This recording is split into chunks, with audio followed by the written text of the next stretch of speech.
जी students, आज हम exercise 1.6 question number 1 इसका थर्ड पार्ट जो है वो सॉल्व करेंगे with the help of inversion method.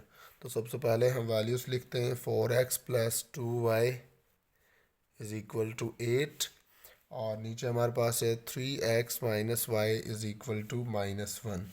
सबसे पहले हमने जो इक्वेशंस हैं वो इक्वेशंस लिख ली और इक्वेशंस को लिखने के बाद आपने इन इक्वेशंस को कन्वर्ट करना है मैट्रिसेस के अंदर। तो हमारे पास 3 मैट्रिसेस बनेंगे। ए मैट्रिक्स बनेगा, ये आप इस तरह से लिख लेंगे। फिर उसके बाद एक्स मैट्रिक्स बनेगा और फिर आपके साथ बी मैट्रिक्स जो है वो बनेगा। तो आप इसके अंदर वैल्यूज़ पुट करें। एक्स का कॉफिशेंट जो है वो है 4, इस एक्स का कॉफिशेंट है 3, वाई का कॉफिशेंट है 2 और यहाँ पे वाई का कॉफिशेंट है -1।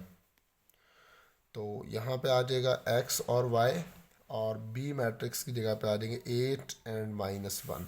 ए मैट्रिक्स भी बन गया, एक्स मैट्रिक्स भी बन गया और बी मैट्रिक्स भी बन गया। आप यहाँ पे फॉर्मूले लिखेंगे कुछ इस तरह से। A X is equal to B, A यहाँ पे मल्टीप्लाई उधर जाके डिवाइड हो जाएगा, X is equal to B over A.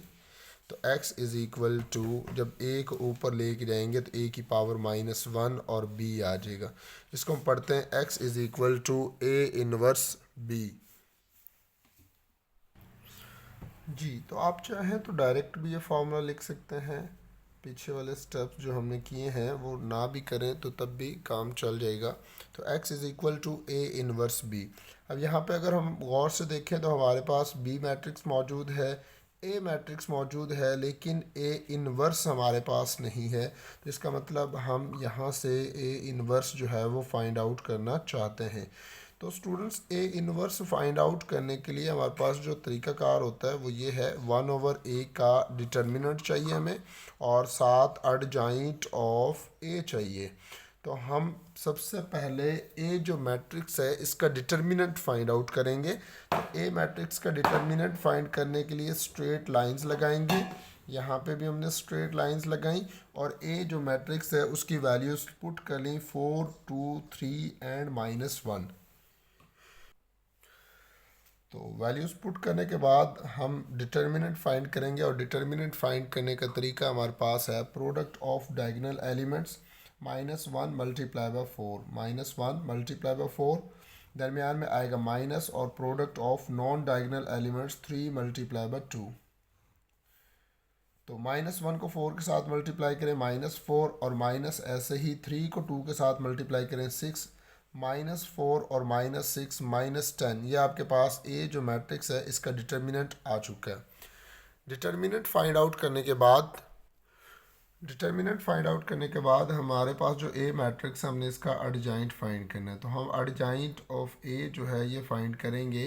तो एडजॉइंट के अंदर हम ये करते हैं, जो डायगोनल एलिमेंट्स होते हैं इनकी पोजीशन चेंज कर देते हैं और जो नॉन डायगोनल एलिमेंट्स होते हैं इनके साइन चेंज कर देते हैं। ये -3 हो जाएगा और ये -2 हो जाएगा।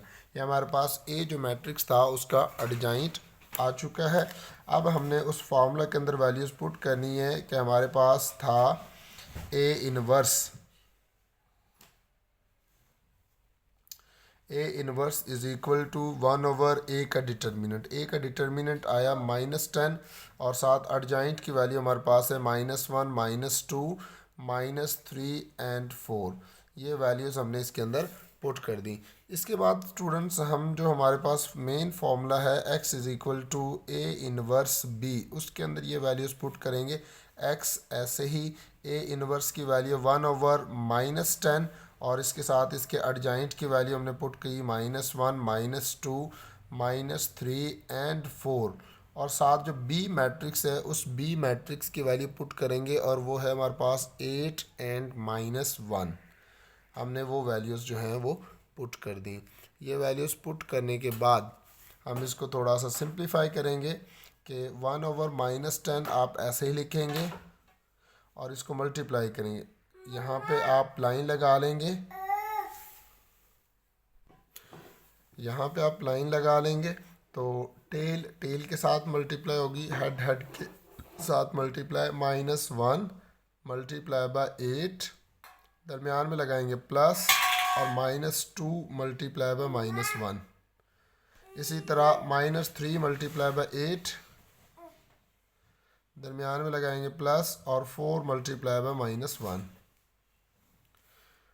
1/-10, -1 को 8 के साथ मल्टीप्लाई करेंगे, -8, और प्लस माइनस माइनस, और plus minus minus plus plus plus, ये प्लस आ जाएगा, और 2 को 1 के साथ मल्टीप्लाई करेंगे 2।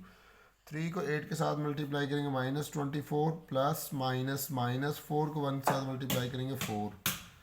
जी स्टूडेंट्स, ये हमारे पास -1/10, -8 + 2 -6, और -24 -4 -28। और यहाँ पे जो हमारे पास जो है एक्स मैट्रिक्स था उसकी वैल्यू पुट कर देंगे, एक्स और वाई। वैल्यू पुट करने के बाद हम इसको थोड़ा सा सिंप्लीफाई करेंगे कि -1 को 6 के साथ मल्टीप्लाई करें तो -6, और नीचे हमारे पास -10, और इसी तरह -28/10, ये आप वैल्यूज़ लिख लेंगे। जी स्टूडेंट्स, इसके बाद हम इनको बस सिंप्लीफाई करेंगे।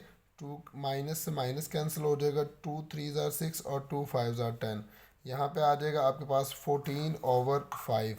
तो हमारे पास यानी कि x की वैल्यू जो आ गई वो 3/5, और y की वैल्यू हमारे पास जो आई वो 14/5, और साथ माइनस का साइन आ चुका है, बल्कि माइनस जो है वो कैंसिल हो जाएगा, प्लस का साइन आ जाएगा, बिकॉज 10 के साथ भी हमारे पास क्या है, माइनस है। तो x की वैल्यू 3/5 और y की वैल्यू 14/5, ये हमारे पास इस क्वेश्चन का आंसर है। इसके अंदर अगर आपको कहीं से किसी पार्ट की, किसी पॉइंट की समझ नहीं आती तो आप लाजमी तौर पर मुझे कमेंट बॉक्स के अंदर बता सकते हैं, तो मैं उसके लिए आपको एक वीडियो बना के भेज दूँगा। इंशाअल्लाह ताला समझ आ जाएगी। अल्लाह हाफिज़।